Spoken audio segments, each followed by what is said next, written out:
Hello everybody, I'm Hui and I'm a lecturer in finance at RMIT Vietnam. Today I will talk about the sustainable finance in the age of global warming. Global warming and its consequences have become a serious international issue, resulting in various international treaties, agreements, and regulations. And they are all aimed to increase the awareness of the protection of the environment. With regards to global warming and climate change, several environmental regulations have been implemented by various countries in an effort to reduce greenhouse gas emissions. If we look at the European Union, for instance, the EU can arguably be considered as the leader in reducing greenhouse gas emissions because they have employed the largest emission trading scheme in the world. The EU emission trading system operates in all EU countries, plus Iceland, Liechtenstein, and Norway. The scheme limits the emission from 11,000 heavy energy-using installations, including power stations and industrial plants. It also covering all airlines that are operating in these countries. And the scheme covers around 45% of the EU total greenhouse gas emissions. The European Union Emission Trading Scheme represents a cornerstone of the EU climate policy, and it works on a cap and trade basis in which each firm has a limited number of emission allowances. If a firm over emits, it will have to buy more allowances on the market. And the price of these allowances will be determined by the market's demand and supply. The emission trading brings the flexibility that ensure emissions are cut where the cost is the least. And the scheme will also provide a robust carbon price that promotes investment in clean and low carbon technologies. So with these ideas of cost savings and emission trading in mind, how can we as finance practitioners and academics can use finance to solve environmental issues? First, let's discuss the concept of sustainable finance. In the EU definition, sustainable finance generally refers to the process of taking due account of environmental and social consideration when making the investment decisions.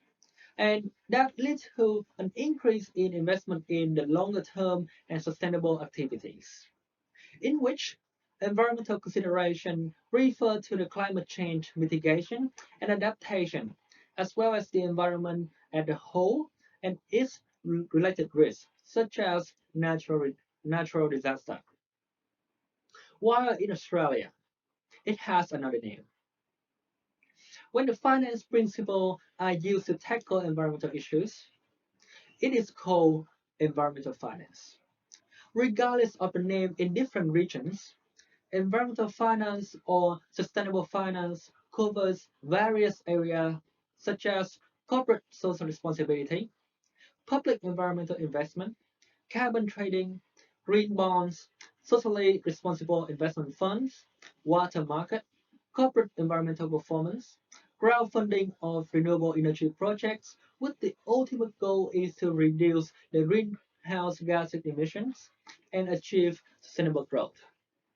So how do these ideas of combining finance and environment work exactly? One aspect to look at this a interesting combination is to examine the effects of the environmental regulation on the polluting sectors. Environmental regulations are designed to force the firms to cut down their carbon emission. And from the firm's perspective, especially who are polluting a lot, they will have to find a way to reduce the carbon emission. And that might have an impact on the cost. It means that it will cost those firms more, at least in the short term. And these costs will be reflected in the firm's profits, and subsequently, they can have a negative impact on the stock price. So this practice will help the regulators in identify the real effects of the environmental policy on the firms. And if they find this policy ineffective, they can amend them accordingly. Also, in the speech today, let's just take the environmental regulation in various sectors in Germany, for example. The famous Kyoto Protocol that we all know about is the predecessor of the Paris Climate Agreement, which I'm going to discuss in a minute, has failed to accomplish the objective of emission reduction. And there's so many reasons for the failure, such as the misguidance, lack of appropriate R&D investment, and the absence of the binding legal frameworks. So that is why we're going to have a more advanced environmental policy at a later time.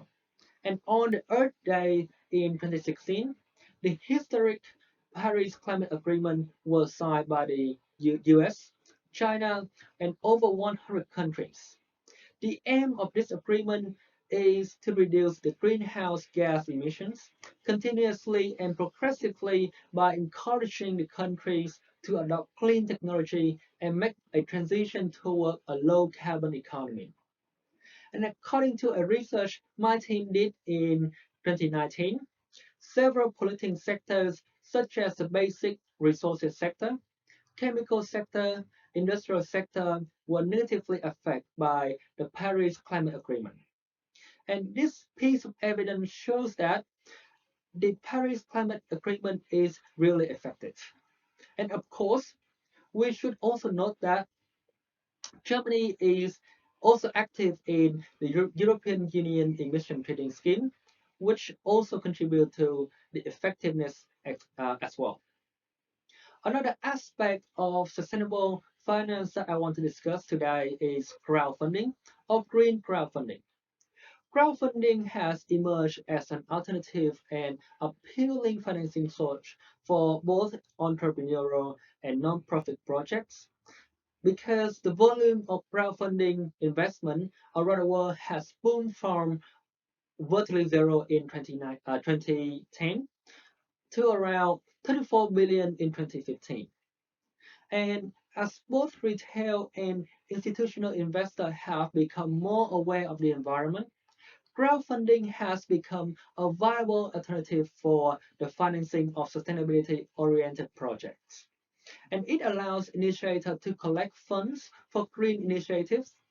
It also allows small investors to contribute to the reduction of carbon emission and give them the access to the investment that are normally open to large investors only.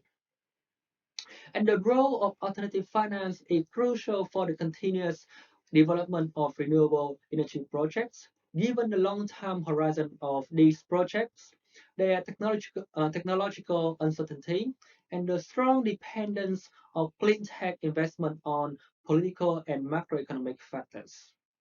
Our international research team find that the pledges are moved by both financial and intrinsic objectives of the projects. And if the projects deliver some monetary or tangible benefit to the local community, they are more likely to reach their funding target earlier. Moreover, we also find that the investor assign a significant value to being a shareholder of green projects. So in the mentioned examples, from both regulators and investor perspective, we can see that they are more and more aware of the environment. So how can they help to reduce the carbon emission as well? Why they can achieve some growth and making some profits at the same time. There have been some recent success in moving toward a low carbon world. However, it has always been a rocky road to sustainable growth. The US, the second largest carbon dioxide emitter in the world after China, has planned to withdraw from the Paris Climate Agreement, and all procedures will be completed in November this year. And if this situation really materializes, our world may face one of the biggest roadblocks to a cleaner world. So that's all for my talk today, and thank you for listening.